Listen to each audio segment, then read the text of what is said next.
becoming a free thinker then somewhat means you become a free thinker and then you start questioning some of the things that you may have been told when you became a Scientologist. Well, exactly that, and your questioning activities that there's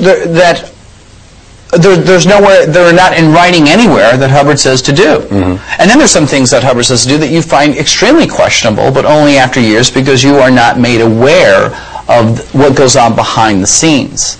The libel, the slander cases. And it's like, you know, my wife and I, and let me express something else too. They went after my 9-year-old son's friends. And we had to take our 9-year-old son out of his own school because of the religious intolerance of this organization. They cry religious intolerance. We're being persecuted, discriminated against. And they are the biggest violators of that, of any organization I've ever seen. Well, this is what the show was about, I guess 3 or 4 weeks ago, was religious intolerance. But what you're saying, though, is if you are a Scientologist and you try to leave, the same religious intolerance that they are saying that they are against, they turn it around on people like yourself. Well, exactly, but it's not even so much trying to leave, but if you're a Scientologist and you don't agree with what the current management is doing, or certain officials, they will exert an extreme amount of pressure and influence upon you to get you to change your mind. And then if you do not change your mind, what will ensue from there will be a character assassination, spreading lies about you, because they're going to kill the messenger, not the message. And that's what they are so effective at doing. But it's like, so here's my 9-year-old son. None of his friends will play with him anymore because their parents have now been told how bad we are. And when I heard about Hans and I heard about other German Scientologists talking about how their kids were alienated from their friends, well, here it is. It happened right here in Clearwater, Florida, you know, in the United States of America. The same prejudice, bigotry, lies, and hatred that they so vehemently scream about, they demonstrate. And so that's the side then that you're saying the public as on a whole does not see. Never sees. John Travolta, Kirstie Alley, Isaac Hayes, Tom Cruise. If they would know, if they knew half of the stuff this organization does behind the curtain, they would withdraw their support from this organization immediately. But they never see it. Most of the parishioners never see it. I never got a full glimpse of it for 20 years. Right. Now that seems an awful long time. Doesn't it though? You know, it's embarrassing. It's embarrassing to say, but it's the truth. I mean, do you think that these individuals are going to make their true, you know, hidden activities known to the public? You know, the Church Scientology is never wrong. It is. I've never seen this organization apologize for any activity that it's ever done.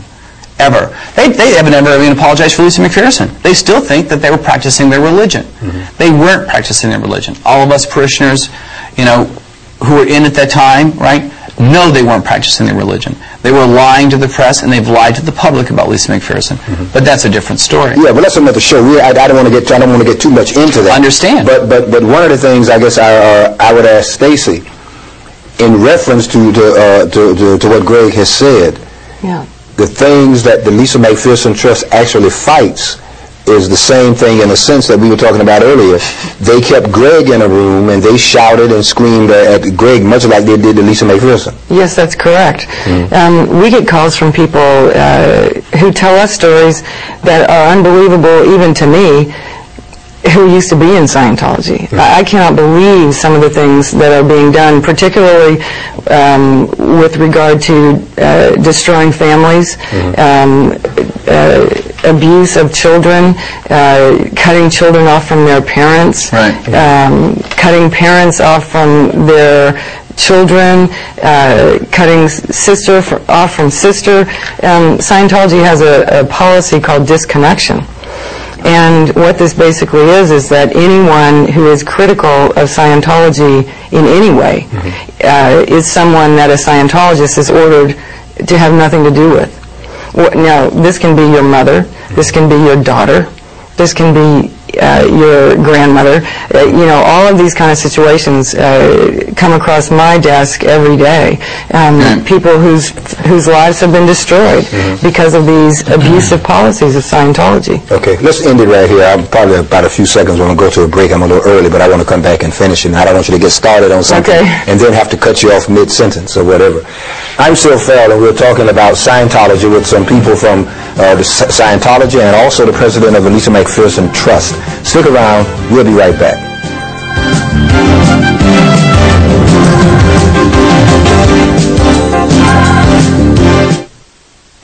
Welcome back to Panella's Extra. I'm Sil Farrell.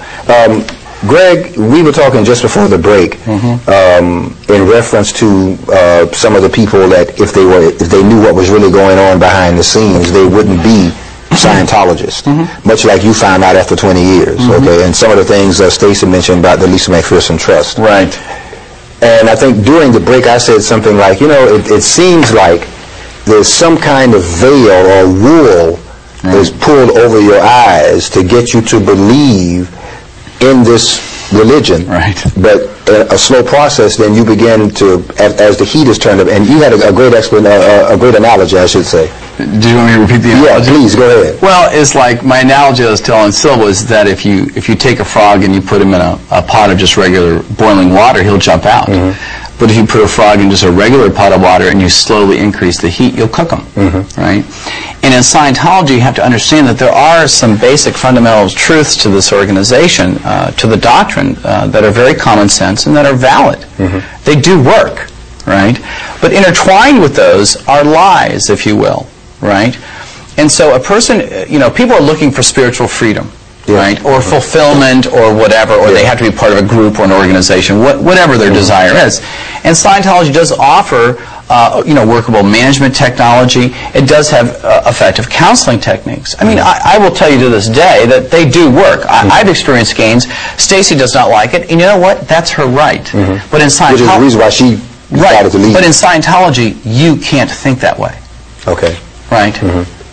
You see, I could not be a friend of Stacey's if I was associated with the Church of Scientology because she does not agree with me.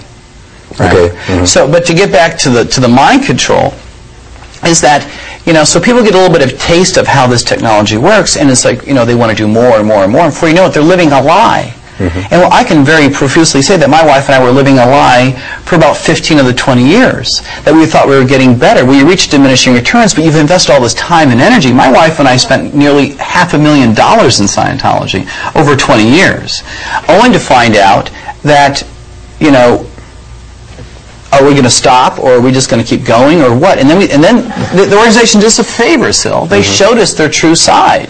Well, I think one of the things that's really important to understand is that... Did I answer your question? Yeah. No, that's fine. No, that's what I say. You know, you would think that it's almost like the blind leading the blind or something. It's embarrassing because, you know, it's embarrassing to say, like, look, I'm a college graduate, I'm a self-employed individual. I look at myself and pride myself in being intelligent and smart. And I was stupid. Well, I was stupid. But I would have to disagree with that. I wouldn't call him stupid because...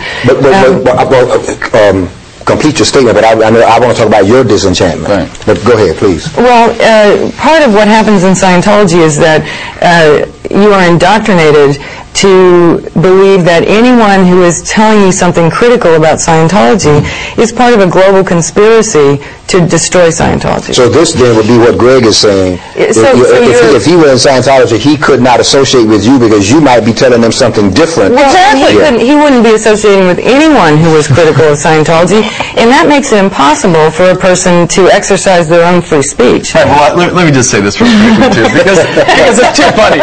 You know, the Church of Scientology cries for religious discrimination. They do it more than anyone else, but the Church has a slogan in Europe that says, think for yourself. Right? Well, they should finish the slogan, think for yourself as long as what you think is what we think. Right. You know, I mean, the truth is this is like, it is such a contradiction in life, you know? And, you know, people who are in Scientology are given a censor program unbeknownst to the Scientologists. In their computers. On the Internet, which will not allow them to go to any website on the Internet that has anything negative about Scientology on it. They don't realize it. Yes. It's a censorship program.